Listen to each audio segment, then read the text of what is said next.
what happens when you take two serious anglers, drop them on an unknown body of water, and give them a mission to conquer the lake and each other. You know, we could see dozens of fish surrounding the boat. Ooh, that's a big one. Oh, yeah. yep. Got it. Oh, that's a good one. The mission is simple. Two experienced anglers. Two different battle plans. Going head to head on one unfamiliar body of water. Steve Pennaz takes us to the front line of fishing to learn the lessons of the Lake Commandos.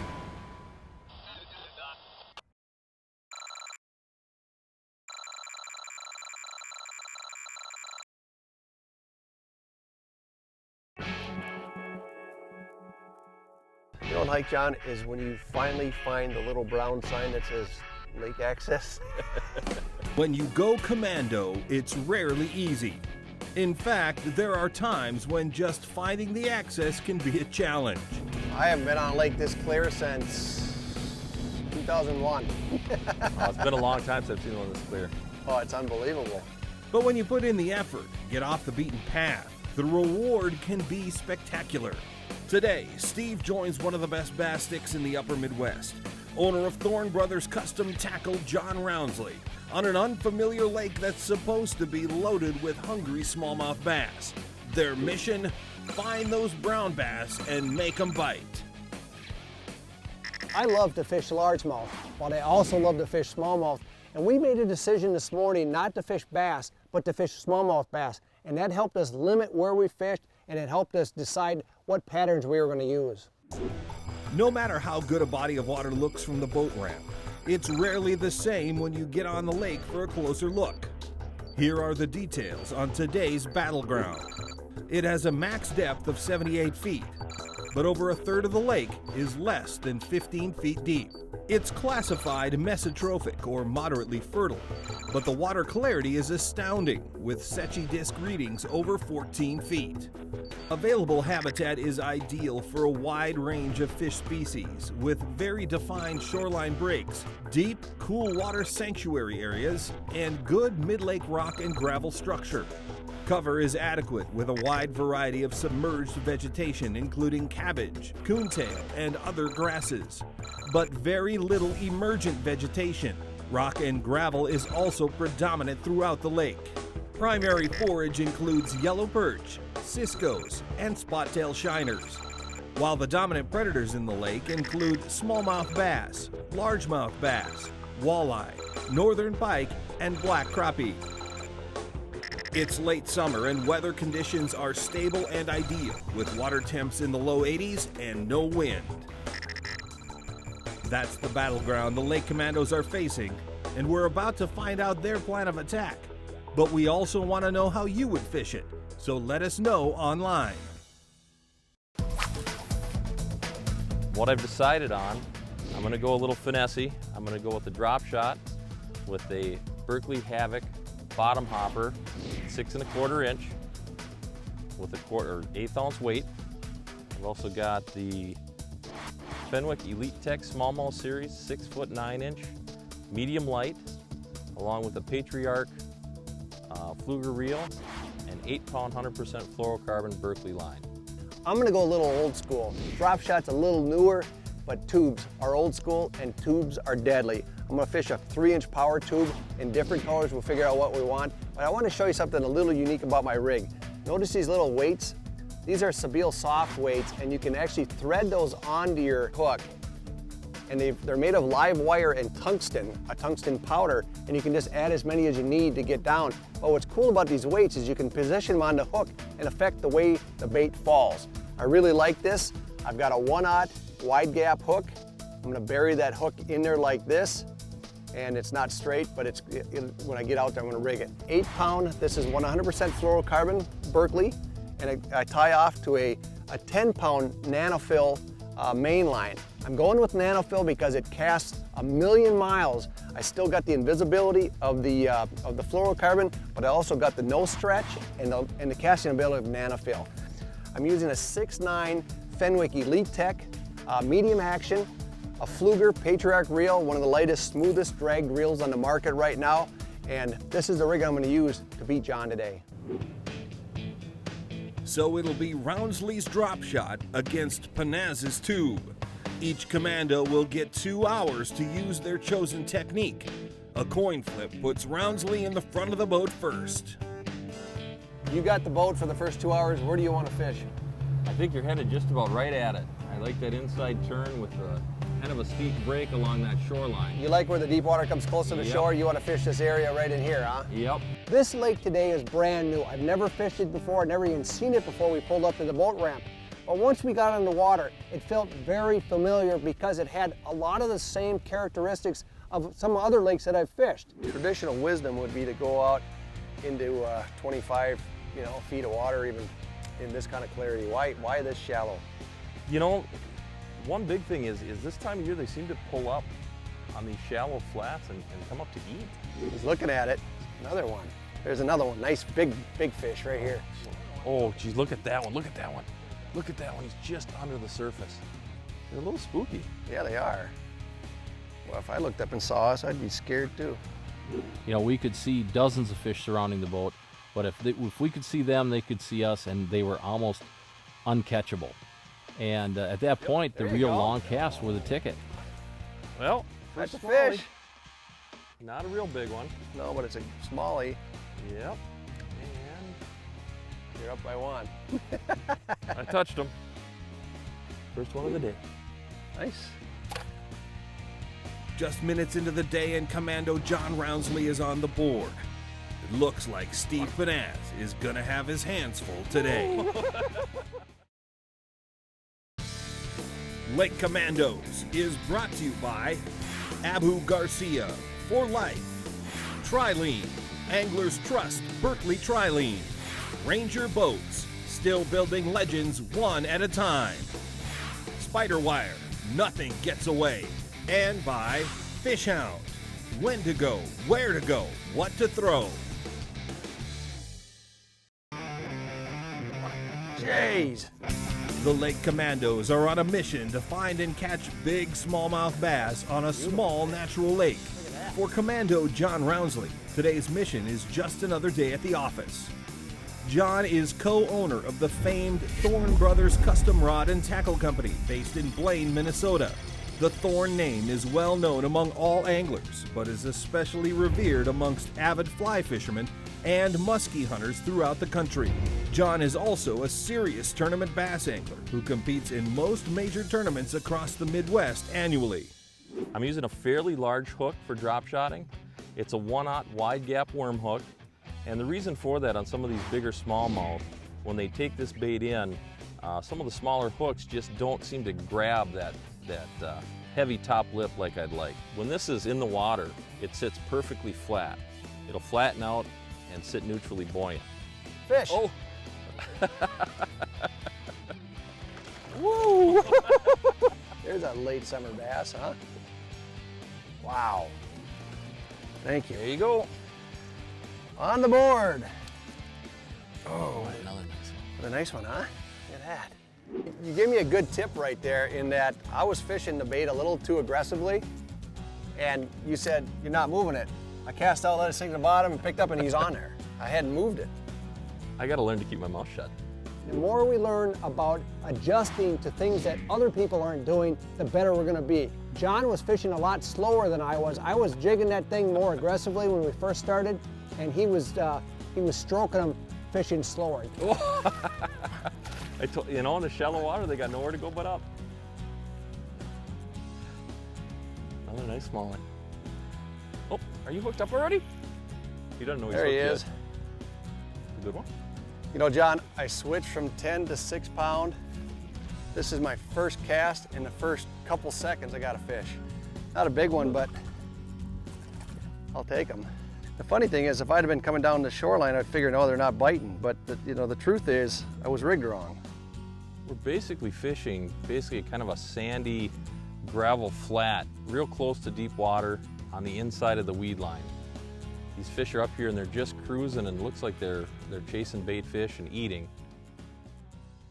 Ooh, that's a big one. Oh, man, yep. he got it. Oh, that's a good one. Oh. That is a tanker. I was gonna go after him there. Oh, what a fish. Wow. Nice shove on the net. That one. That was awesome fish. That was awesome. The special regs that are being implemented, for the last few years, we're seeing an increase in size every year. The numbers and the average size of those fish go up every year, and so that just shows that these special regs are working. Would you like the net, Steve? Oh yeah, please.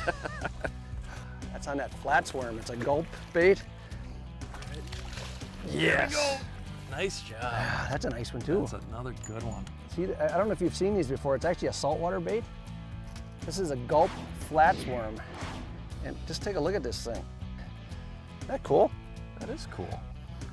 What, 18, 17 and a half? That's an 18-incher. Yeah. That's a nice fish. Well, John, I wanted to let you... Oh, that doesn't count. Oh, yep. Last minute heroics here. I was just going to tell you that time's up. 2 hours are up.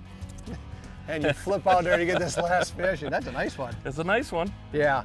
But right now we're looking at 10 fish with a drop shot rig. Very impressive in 2 hours, and some really quality Nice, fish there. Yeah, that's a healthy beautiful one. You got a giant one too. Score right now is 4-6. 6. But we're gonna switch over to tubes right now. I'm gonna let that guy go. John Roundsley's drop shot rig has him in the lead. But now it's Steve Pennaz's turn to put the tube to the test on these small water smallies when the Commandos return.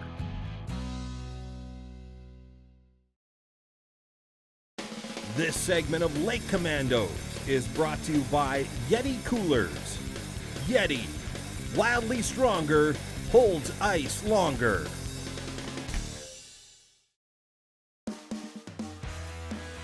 Lake Commandos Steve Pennaz and John Roundsley are battling each other and some feisty small water smallmouth. When the day began, the Commandos were faced with crystal clear water and bright sunny skies. Sounds like the conditions for a deep bite. But John Roundsley got the first shot at the front of the boat, took his drop shot Havoc bottom hopper, and headed for shallow water. 2 hours later, he's got a solid 6-4 lead. Now it's time for Steve Pennaz to take control and put his trusty tube to the test. The competition today was really stiff. John does this basically for a living. He loves to fish tournaments, he's good at them, and he's a smallmouth fanatic. He's also a finesse guy. Just look at his tackle boxes. He had every size sinker, he had every size hook, and we really fell into his wheelhouse today. I'm liking your tube method. Yeah, what's that? In the water, there's another fish right behind you. There's 3 fish right there. How heavy a weight did you go to? 1/8 ounce. Boy, these guys got some shoulders on them. First cast with the tube, huh? First cast. You do not want to. Go. With today and fishing away that with the tubes that I really wasn't, honestly, I wasn't ready for it. But, given that I've been fishing, a lot of tournaments, throughout the years, and one of the biggest things that we've seen on any tournament is the little things make a big difference. I rigged it a little different in that I slid my bullet weight about 1 foot in front of it. Give it a little slower fall, kind of a more natural presentation. And as soon as the weight hit the bottom, I saw the tube falling real slow. The fish came over and ate it. With these little differences, they really make a big difference in the end of the day. Yep. Yeah. You got it. Wow. Good fish. No, it really isn't. He's just really angry. What color do you have on? I changed to a chartreuse. Chartreuse. Real bright color. Yep. A little bit smaller guy, but nice fish. Yeah. You made an interesting move there. You went from a very dark to a very light. You didn't make a subtle change from a brown to a brown green or something like that. You made a big switch on color, and I like doing that because it helps narrow things down a little bit faster. That's exactly it. Steve, you keeping track? I quit. Yep, I got my work cut out for me. The problem is you're out tubing me.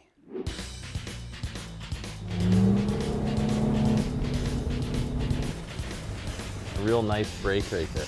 You know what, my 2 hours are up and the tubes just are not happening today. You caught 2.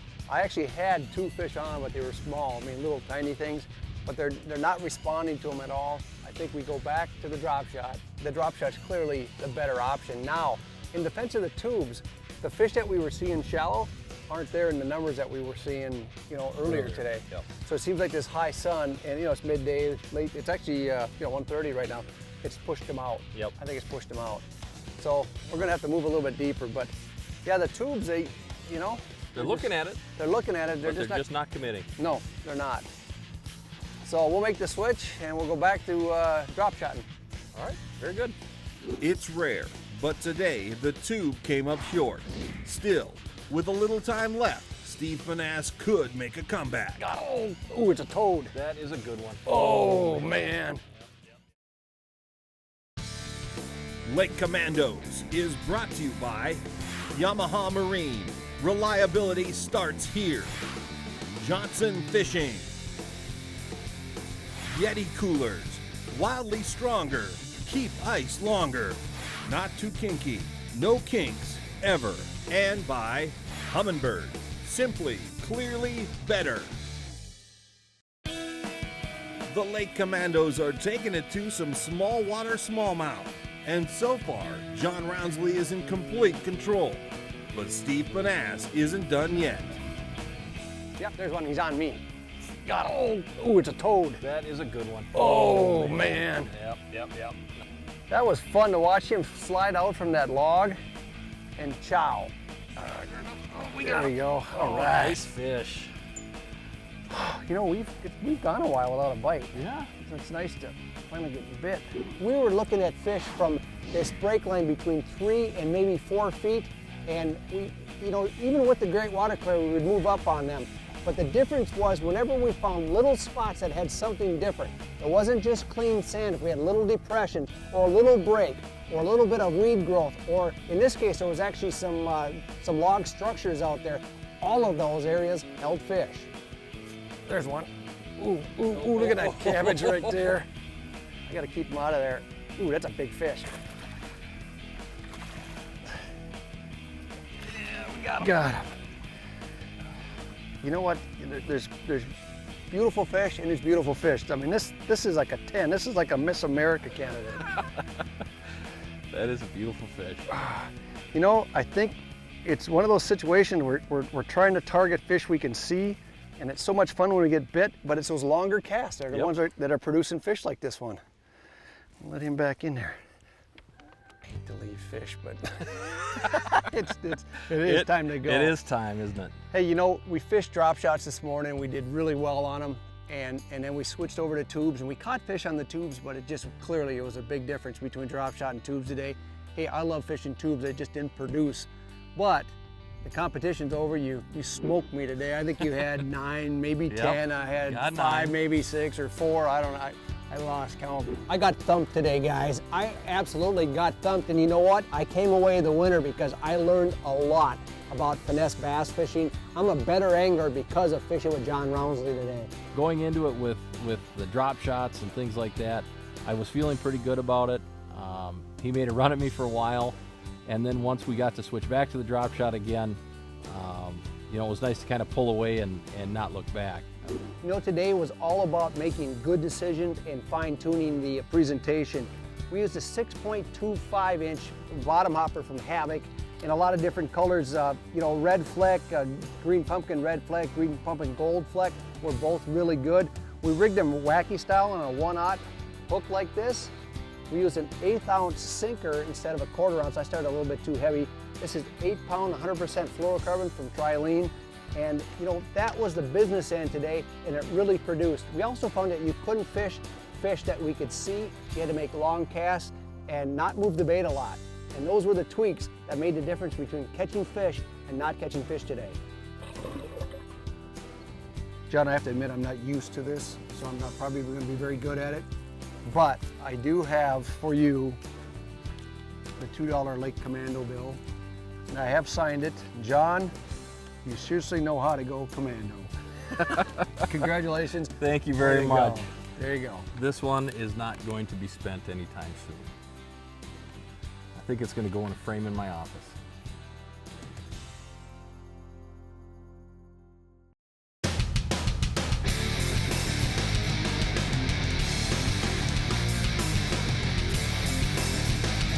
I'm Captain George Mitchell. This is Coastal Chaos. Which line is best suited for most saltwater situations? My answer might surprise you. Monofilament. Why mono? It's one of the toughest, most versatile, and forgiving lines available. Hey, mono can stretch up to 28%. What a bonus when you're trolling. Say you're out wahoo trolling, you get that vicious bite. When it stretches, a lot less chance of pulling a hook. Stretch helps absorb the massive head shakes, and if you forget to bow during a jump, it might save your butt there too. Mono's a lot easier to work with, especially line to leader connections. From light mono to heavy leader, back-to-back unis are a cinch. I also appreciate mono when we got doubles and triples on. Chaos reigns. Mono is easier to see and easier to untangle when lines cross. Keep the rod tips together, back off the drags, and let the guy with the best eyesight try and figure it out. Damaged mono is often opaque or feels rough to the touch. Heck, you don't want to lose a big fish. Line's only pennies per yard. Just replace it. Mono's worst enemy is the sun and excessive heat. That's why I keep my rods and my reels and my spare line in a cool, dry place. Hey, mono doesn't get the press that all the new fancy lines do, but it's still my go-to choice for inshore and offshore saltwater fishing. It does so many things so well.